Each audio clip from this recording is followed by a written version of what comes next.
கிறிஸ்துவுக்குள் பிரியமான சகோதர சகோதரிகளே, இயேசு கிறிஸ்துவின் இனிதான நாமத்தில் உங்கள் அனைவருக்கும் என் அன்பின் வாழ்த்துக்கள்.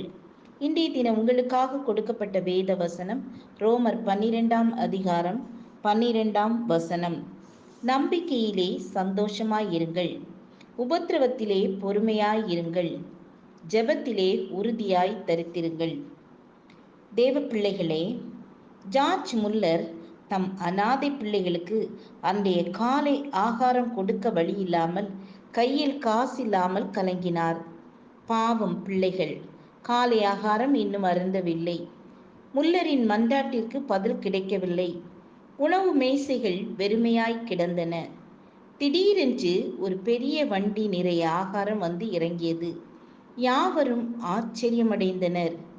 முந்தின நாள் இரவு அந்நகர அதிபதியின் மாளிகையில் ஒரு பெரிய விருந்துக்கு ஆயத்தமாயிருந்தது.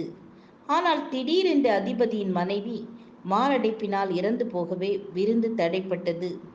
ஆயத்தம் செய்யப்பட்ட உணவுகள் யாவும் முல்லரின் அனாதை சாலைக்கு அனுப்பப்பட்டன. காலை ஆகாரம் இன்றி கடவுள் சித்தத்திற்காக காத்து கொண்டிருந்த பிள்ளைகளுக்கு சுவை மிகுந்த உணவுகள் அளிக்கப்பட்டன. ஆம், எனக்கு அன்பானவர்களே, ஜார்ஜ் முல்லரை போன்று நாமும் நம்பிக்கையோடே ஜெபத்திலே உறுதியாய் தரித்திருப்போம். ஜெயத்தை பெற்றுக்கொள்வோம். ஜெபம் செய்வோம். கிருபையும் இரக்கமும் நிறைந்த கர்த்தாவே, நாங்க என்ன காரியத்துக்காக ஜெபிக்கிறோமோ அந்த காரியத்தில் வெற்றியை தருவீங்க என்ற நம்பிக்கையை எங்கள் ஒவ்வொருவருக்கும் தாருங்க. உம்மை மாத்திரம் சார்ந்து கொள்ள உதவி செய்யுங்க. இயேசுவின் நாமத்தில் பிதாவே, ஆமேன், ஆமேன். God bless you.